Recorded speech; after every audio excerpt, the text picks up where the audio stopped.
이 시편 8편은요, 다윗이 지은 시입니다. 이 시편에 보면 이 시편 앞부분에 항상 이 성경에서 큰 주제들을 기록을 해주고 있죠. 큰 테두리로 첫 챕터에서 이 설명을 주고 있습니다. 여기 보면은 다윗의 시 인도자를 따라 깃딧에 맞춘 노래라고 되어 있습니다. 이 시편 8편은 이 제목에서도 말하고 있는 것처럼 분명히 다윗의 시입니다. 다윗이 지은 시고요. 우리가 잘 알고 있는 것과 같이 복음성가에 우리가 한 20여 년, 한 30여 년 전에 우리가 많이 불러왔던 여호와 우리 주여 주의 이름이 온 땅에 여호와 우리 주여 주의 이름이 온 땅에 어찌 그리 아름다운지요 어찌 그리 아름다운지요 이런 이렇게 가사 멜로디를 갖고 있는 곡입니다. 여러분들 아마 많이 과거에 신앙생활 오래전에 하셨던 분들은 다 기억하실 곡들입니다. 그 시대의 명곡들이 참 많이 있죠. 그 주제의 곡이 바로 이 시편 8편을 배경으로 해서 나눈 곡입니다. 이 시편 8편의 주제는 하나님의 아름다우심이에요. 여호와 하나님의 아름다우심. 참 훌륭한 단어지요.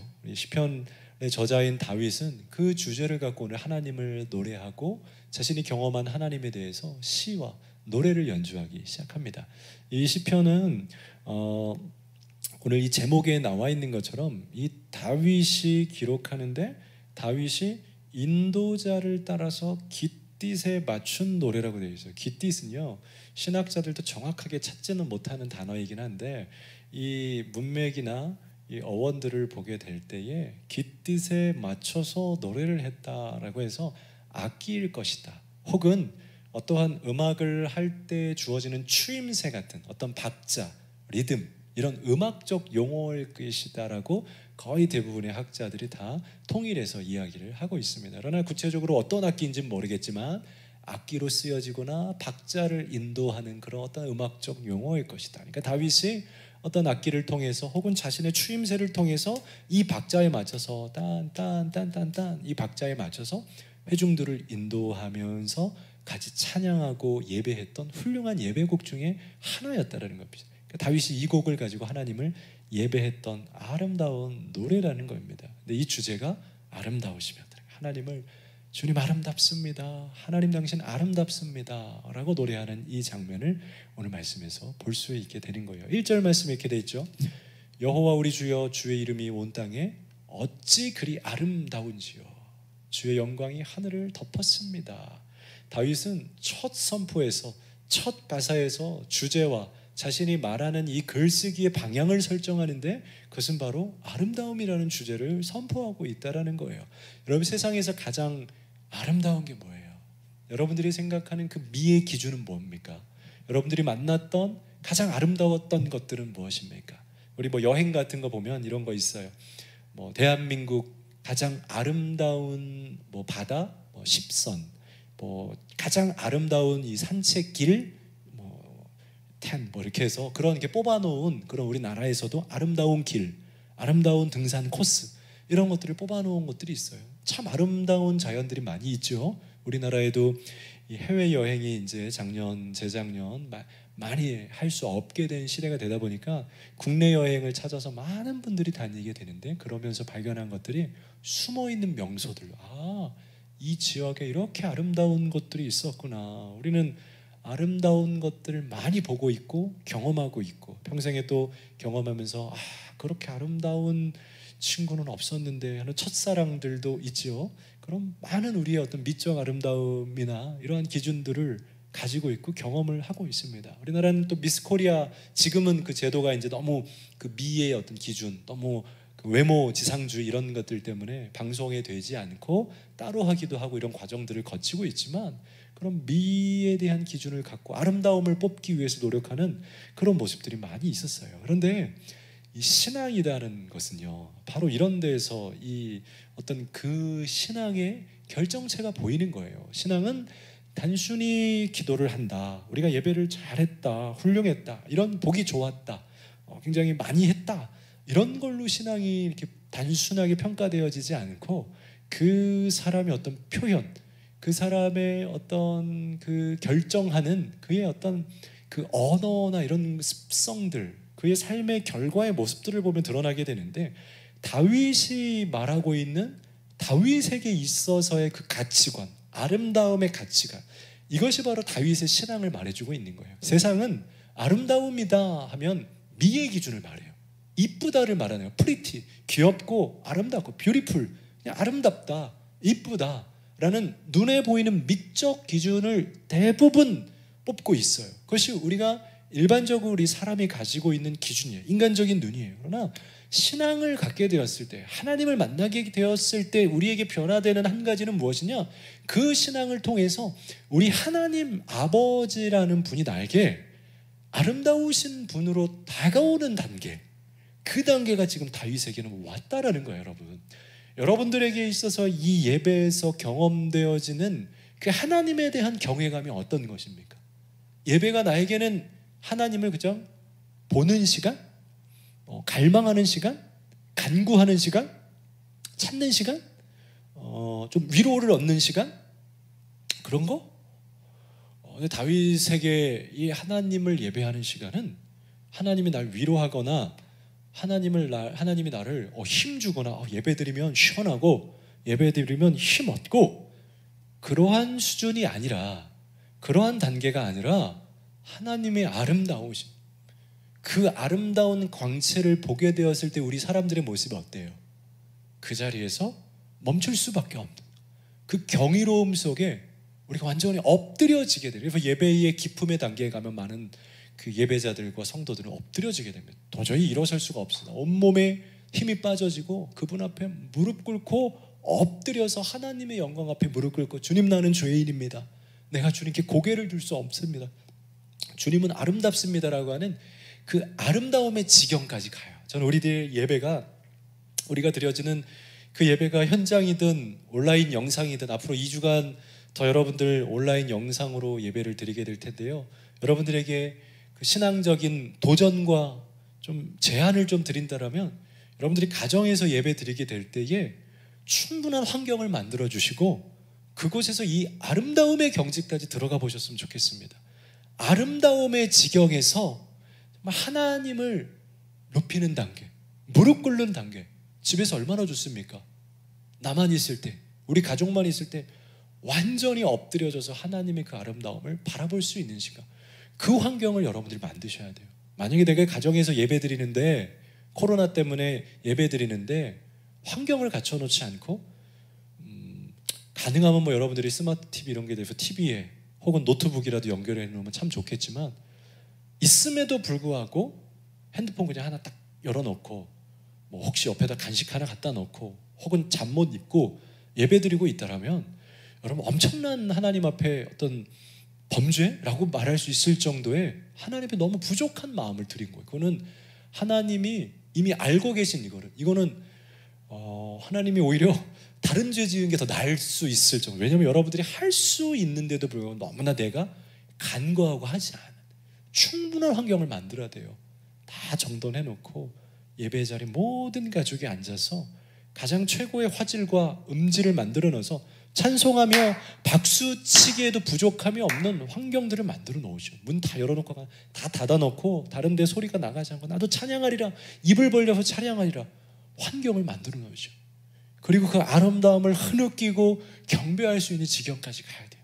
복을 구하는 수준, 치료를 구하는 수준이 아니라 그저 하나님의 아름다우심을 노래할 때 그때 고쳐줄 줄로 믿습니다. 그때 복을 주시는 줄로 믿으시기 바랍니다. 우린 때로는 앞뒤가 잘못됐습니다. 복을 구하고 아름다움을 잊어요. 오늘 여자친구를 만났더니 아싸, 오늘도 일하고 직장 다니는 돈 있는 여자친구가 오늘 맛있는 것도 사줬네, 오늘 영화도 보여줬네, 아싸 돈 굳었다, 행복해, 오늘 복을 받았네. 돌아가서 봤더니 내 여자친구가 오늘 어떤 옷을 입었는지, 어떤 향수를 뿌렸는지, 나를 위해서 어떤 액세서리를 하고 있는지를 기억이 안 난다. 그냥 오늘 맛있는 거 먹었네, 오늘 아싸 선물도 하나 사주대, 그것밖에 기억나지 않는 관계는 아름다움은 모르는 관계. 보자마자 이 애인이 가지고 있는 그 오늘 나를 위해 준비한, 여러분 여자들은 이 데이트를 위해서 적어도 30분 아니요. 1시간, 2시간 일찍 일어나서 긴 시간을 준비해요.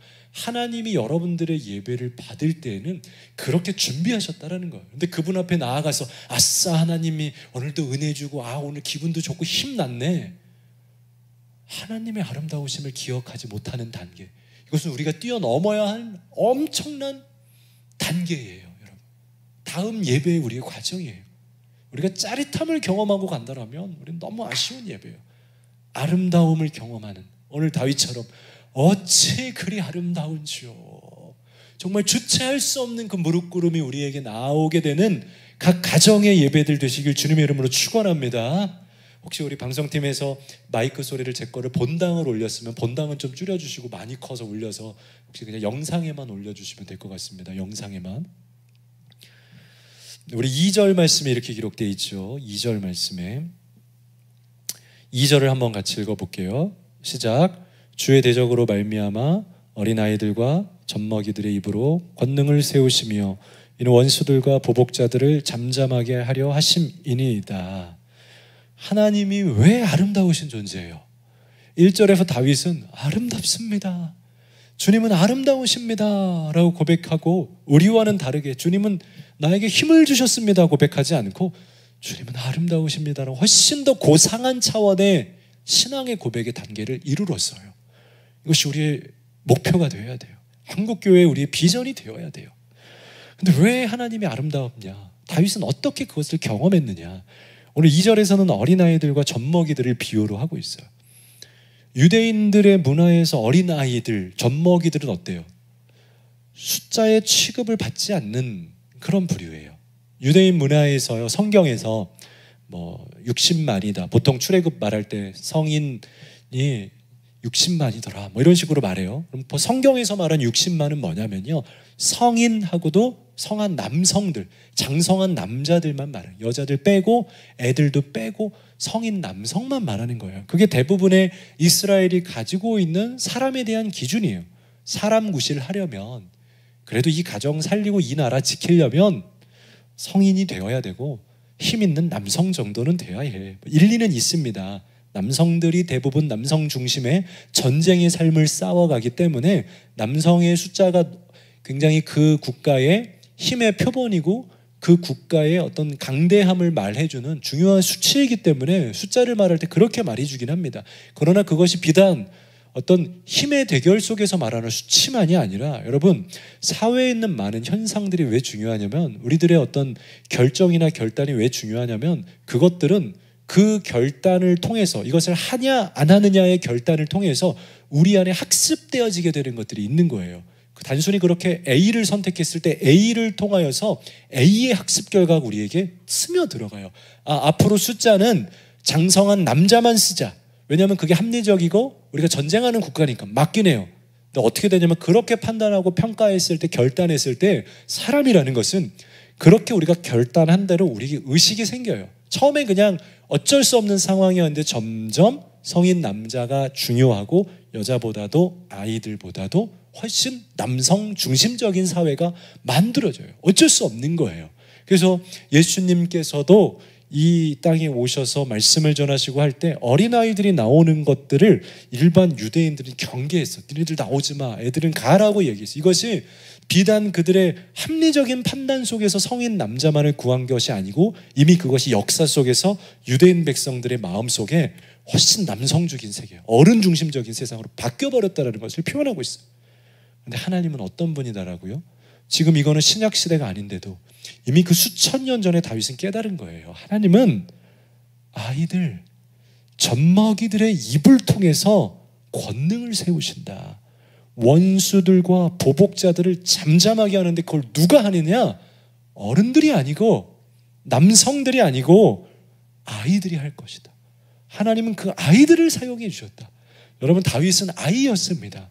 처음에 골리앗을 만나게 되는 그 역사적인 현장에서도 다윗은 도시락이나 배달하라고 그의 아버지가 잠깐 뒤로 빠뜨려 놓은, 전쟁에 참여할 수 있는 나이가 되지도 않았던 시기였던 거예요. 우리나라로 피면 징병에 포함되지 않은, 군대에 우리 입소하게 될 때 나오는 그거 있죠? 통지서. 그 통지서를 아직 받지도 않은 상태예요. 명함을 내밀 수도 없는 상태의 다윗을 통하여서, 어린아이들을 통하여서, 젖먹이 같은 다윗을 통하여서 하나님은 하나님의 나라를 이루어 가셨고, 하나님은 하나님 백성들의 큰 복음의 역사들을 이루시고, 어두운 사탄을 누구를 통해서 이루었냐? 아이들을 통해서, 학생들을 통해서, 다음 세대를 통해서, 젊은이들을 통하여서 했다라는 거예요. 아직도 여전히 많은 이 나라의 공동체 안에는, 우리나라도 마찬가지요, 교회도 마찬가지요, 더욱더 기득권이 중요하고 성인이 더 중요하고 헌금하고 실제로 교회 11조를 통해서 교회를 운영하는 기득권 세력들이 더 중요하고 그들의 의사가 더 중요하다고 생각해서 많은 결정과 방향들이 아쉽지만 그들의 눈높이로 가기도 합니다. 이것은 다윗의 아름다움이 아닙니다. 하나님의 아름다움이 아닙니다. 그러나 다윗의 아름다움은 어린아이들에게 훨씬 더 좋은, 어린아이들이 더 자라날 수 있도록 하시는 하나님, 그들을 통해서 복음을 전파하시는 하나님을 다윗이 경험하면서 하나님 너무 아름답습니다라고 노래했다라는 거예요. 우리는 그 아름다움을 기억해요. 우리가 어린아이일지라도, 우리가 연약한 자일지라도, 우리가 새가족일지라도, 우리가 부족하다 할지라도 하나님은 우리를 통하여서 하나님의 역사를 할 수 있다라는 것이에요. 많은 사람들은 큰 단체가, 더 많은 사람이 있는 곳이 하나님의 일을 할 것이다라고 생각하고, 또 작은 곳들은 그러한 열등감을 가지고 있어요. 그러나 그것은 오해이고 하나님이 기뻐하시는 마음이 아니에요. 오늘 다윗의 아름다움, 하나님의 아름다움을 깨닫지 못한 거예요. 하나님은 젖먹이들 같은 교회, 어린아이와 같은 교회, 작은 교회들을 통하여서 원수들과 보복자들을 잠잠하게 하는 하나님이라는 사실 꼭 기억하시길 바랍니다. 우리는 이 패러다임을 바꿔야 돼요. 근데 잘 바꿔지지가 않습니다. 우리의 많은 듣고 경험하고 우리가 살아가는 땅이 다른 패러다임 속에 있기 때문에 성경을 아무리 들어도, 성경의 이야기를 보아도 성경대로 내 세계관을 바꾸는 게 너무 힘들어요. 여전히 저도 아직까지도 그런 큰 일들은, 그런 선교사님들을 파송하고 그런 주의 일을 이루는 것은 그런 힘있고 큰 단체가 하는 거지라고, 그런 일들은 더 훌륭한 곳이 하는 거지, 더 인적 자원이 많고 그런 사람이 많지. 저마저도 너무나 인간적인 생각을 하고 있는 모습들을 날마다 발견해요. 다행히도 말씀을 준비하면서 제가 스스로에게 은혜 받는 게 무엇이냐면, 말씀을 여러분들에게 선포하는 것이 아니고 나에게 선포하면서 내가 깨트려져. 말씀을 묵상하면서 나랑 싸우는 거죠. 아니지. 하나님은 어린아이들을 통하여서 일하시지, 젖먹이들을 통하여서라도 하나님 하지. 그래, 하나님 나를 통하여서, 나로부터 하나님의 역사를 이루실 거라고 믿음으로 아멘하고 생각을 바꾸고 행동을 바꾸고 우리 믿음의 방향을 바꾸는 역할들을 매일매일 해요. 그 전쟁이 참 힘든 거예요. 나면서부터 믿음이 컸으면 좋겠는데 저는 믿음이 크지는 않은 것 같아요. 늘 그러한 부정과 세상적인 생각 속에서 너무나 많이 허덕이고 있어요. 하물며 세상에서 살아가면서 세상적인 사회와 세상적인 직장에서 살아가는 여러분들의 삶은 얼마나 더 그렇겠습니까? 훨씬 더 부정적이고 훨씬 더 세상적인 마인드로 살아가고 훨씬 더 세상적인 비전만 품고. 그래서 교회에서 목회자들이 힘들어하는 것 중에 하나가 뭐냐면, 목회자들은 날마다 성경적인 이상적인 그래도 비전을 이야기해요. 근데 사회에서 오랫동안 일하신 장로님, 권사님들 대신에 힘과 여러 가지 것들은 있어요. 물질적인 힘도 있고 가정에 많은 것도 있고 전도도 많이 하시고, 그런데 그들의 생각이 여전히 너무나 인간적이에요. 너무 세상적이고 너무나 그냥 직장 같아요. 아름다우심의 스타일이 아니고 전형적인 한국 사회적인 스타일. 그 목회자들은 이걸 이겨내기가 참 힘든 거예요.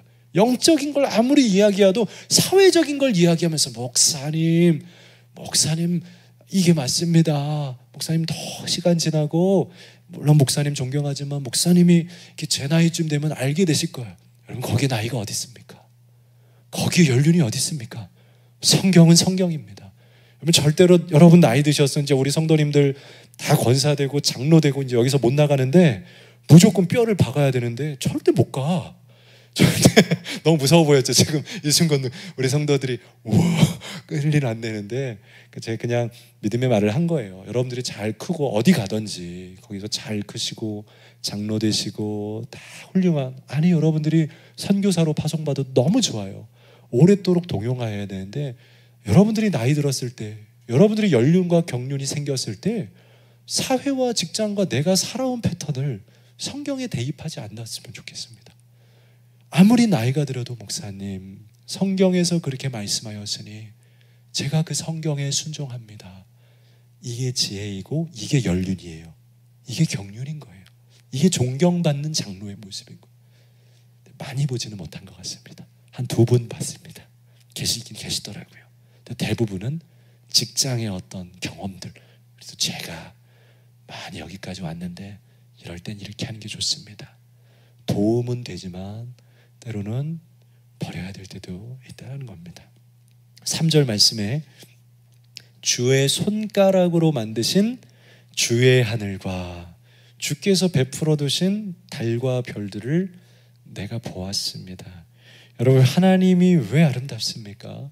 다윗이 경험한 하나님의 아름다움은요, 목동 시절부터 이미 이루어지고 있습니다. 다윗은 푸른 초장, 푸른 풀밭에서 밤낮 자신에게 주어진 양들을 치면서 그들을 위하여서, 그들을 지키면서 매일같이 또 밤새 보쳐 쓰면서 그들과 함께 온 자연을 바라볼 수 있는 시간이 너무나 많았던 것이 다윗이에요.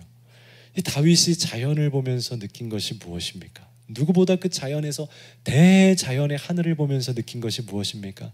주님의 하늘, 주님께서 베풀어 주신 달과 별들을 내가 보는데 너무나 아름답습니다. 다윗이 왜 진정한 예배자가, 참다운 예배자가 됐냐면요, 다윗이 그 아름다운 자연을 보면서 그 속에서 하나님을 볼 수 있는 눈을 길렀기 때문에 그래요. 그는 대자연을 보고 세상의 역사가 움직이는 우주관을 보면서, 역사관을 보면서 그 속에 살아계신 하나님의 순결을 볼 수 있는 영적인 눈이 있었던 거예요. 하나님이 위대하셨구나.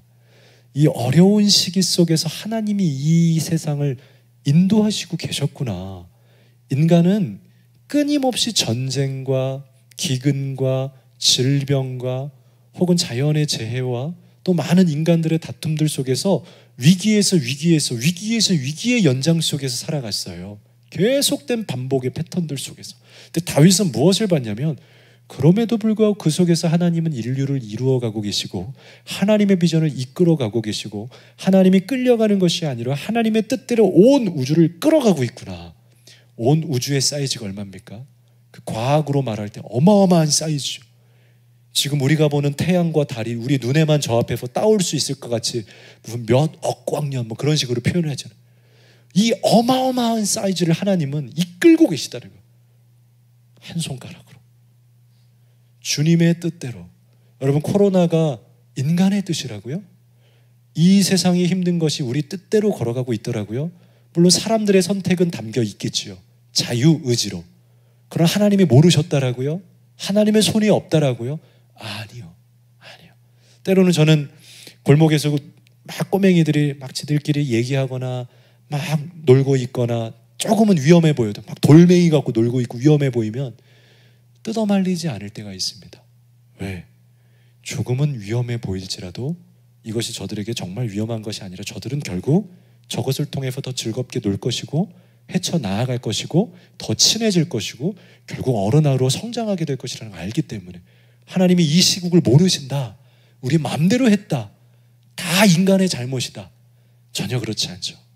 하나님이 다 지켜보고 계시고 하나님의 통치권 아래 있지만, 그러나 사람들의 자유의지와 선택에 의하여서 그 속에서 하나님의 손 위에서만 우리가 마음대로 걸어가고 있어. 왜? 우리는 정복하고 다스리는 힘을 가졌기 때문에 우리가 하고 싶은 대로 하게 되어 있어요. 인간은 결국 하고 싶은 대로 또 할 거예요. 어느 누군가는 또 다른 일들을 할 거고 또 다른 전쟁을 일으킬 거고 또 나쁜 일들을 할 거예요. 그러나 하나님은 하나님의 그릇 속에서 그들을 바라보면서 계속해서 온 우주를 이끌어가고 계실 거예요. 이 말씀을 들으면 어떤 사람들은 그게 뭐예요? 이해가 되지 않을 수도 있지만 이해가 되지 않는 것이 맞습니다.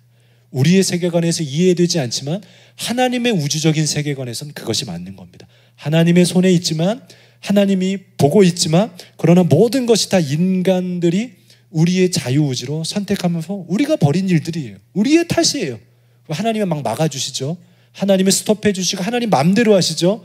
그럼 우리는 로봇가 되는 거예요. 정해진 대로만 걸어가게 되는. 무섭죠. 내가 내 뜻대로 해볼 수도 없고 내 비전대로 할 수도 없고 하나님이 가라 하시면 난 무조건 그대로만 가야 돼. 너무 삭막한 세상이죠. 하나님 우리를 아주 인격적인 존재로 만드시면서 그러면서도 하나님 손위에 있게 하기 위하여서 인간을 바라보고 계신 하나님, 그러나 이 우주를 역사하시고 통치하고 계신 하나님, 온 우주를 얼마나 아름답게 지으셨는지 하늘의 밤, 달과 별을 보면서 이 다윗은 하나님의 위대하심을 찬양한 거예요. 위대하신 주 찬양해 주님. 가사가 위대하신 주, 그런 가사가 있잖아요. 그렇게 고백할 수밖에 없는 거예요. 아름답습니다. 여러분, 온 우주를 보면서 하나님의 위대하심을 바라보셔야 돼요. 하나님의 위대하심을 느끼시고 찬양하셔야 돼요. 하나님은 아름다우신 분이다라는 거예요. 우리 4절 5절에 사람이 무엇이기에 주께서 그를 생각하시며 라고 되어 있습니다. 여러분, 사람이 무엇이에요? 사람은 쇳덩어리예요.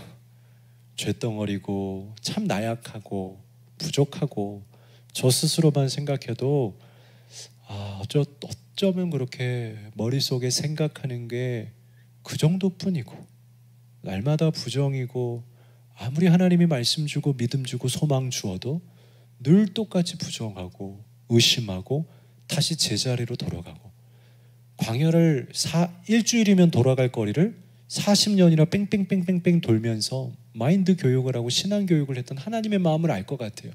그냥 저와 똑같아요.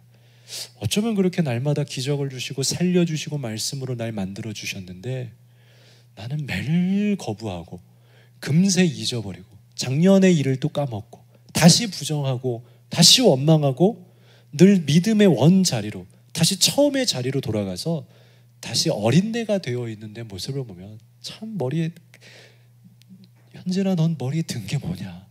네 가슴에 담겨있는 건 도대체 뭐냐? 강단에서 선포하는 말씀 말고 정말 네 안에 든 건 뭐냐?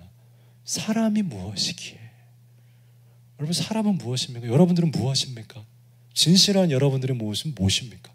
여기 있는 여러분들 모습 말고, 여기 예배팀들 연주하는 모습 말고 여러분들은 도대체 어떤 존재입니까? 아마 그것은 하나님 앞에 여러분들이 아실 거예요. 정말 나의 그 연약하고 정말 때로는 추악스럽고 정말 늘 이중적이고 나의 욕심과 나만의 잘됨을 위하여 참 치열하게 나를 위해서 싸워가고 있는 나 또한 인간 누구누구, 그저 인간.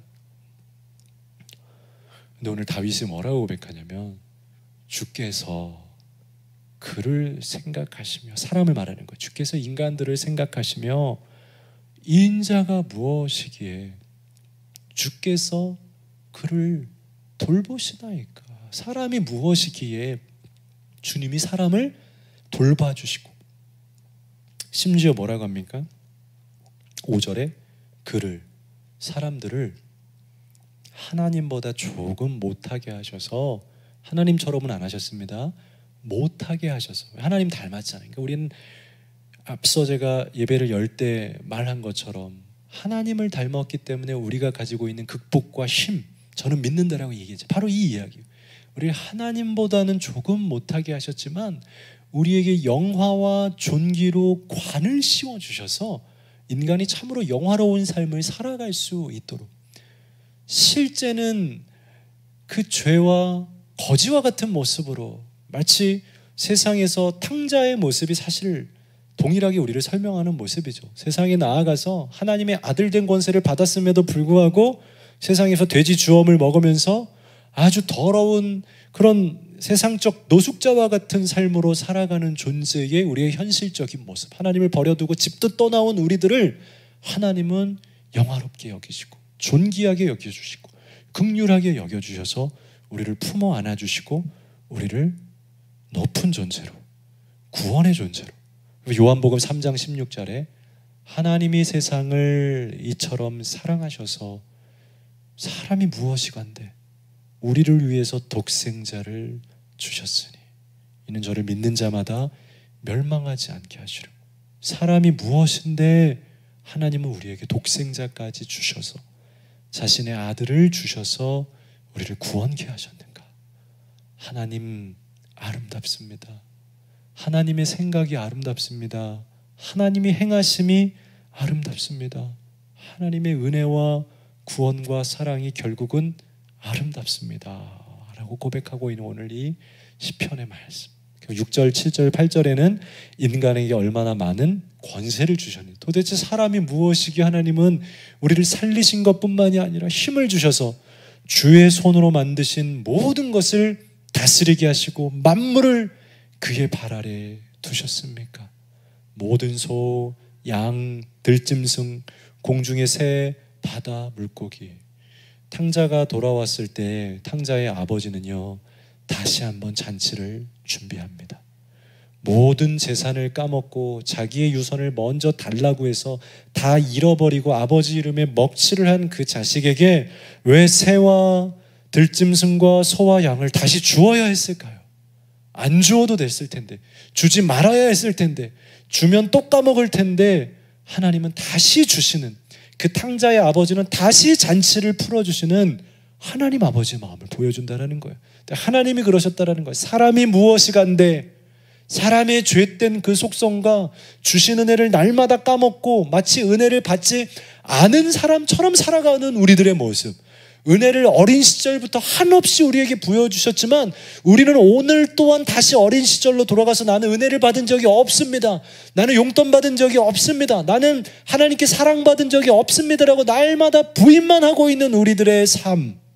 그런데 하나님은 또다시 우리에게 주의 손가락을 만드신 것으로 다스리게 하시고 만물을 우리의 발에 주셔서 우리는 오늘도 또 누리고 기쁨으로 살아갈 수 있는 은혜를 주신 아름다운 하나님이라는 것을 오늘 다윗은 고백했습니다. 사실 오늘 말씀을 나눈 주제에는 은혜요, 구원이요, 사랑이요, 권세요, 많은 내용들이 담겨 있는데 다윗은 그것을 한 단어로 가장 고상하게, 가장 아름답게 승화하여서 그걸 한 묶음으로 뭉쳐서 하나님께 한마디로 고백할 수 있다라면 그것이 인간적인 관계에서 우리가 사랑이라고 말을 하죠.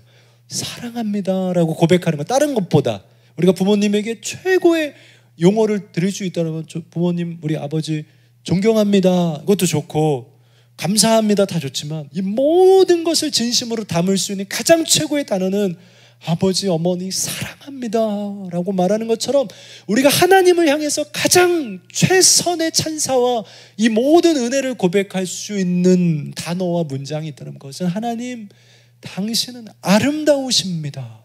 이것이 오늘 시편의 저자의 다윗이 깃딧에 맞추어 부른 아름다운 노래라는 거예요. 너무 깊이와 예배의 심오한 내용이 담겨져 있는 이 고백, 여러분 고백하면서 이제는 하나님께 아름다우십니다라고 고백할 수 있는 다윗과 같은 예배자 되시기를 간절히 주님의 이름으로 부탁을 드리겠습니다.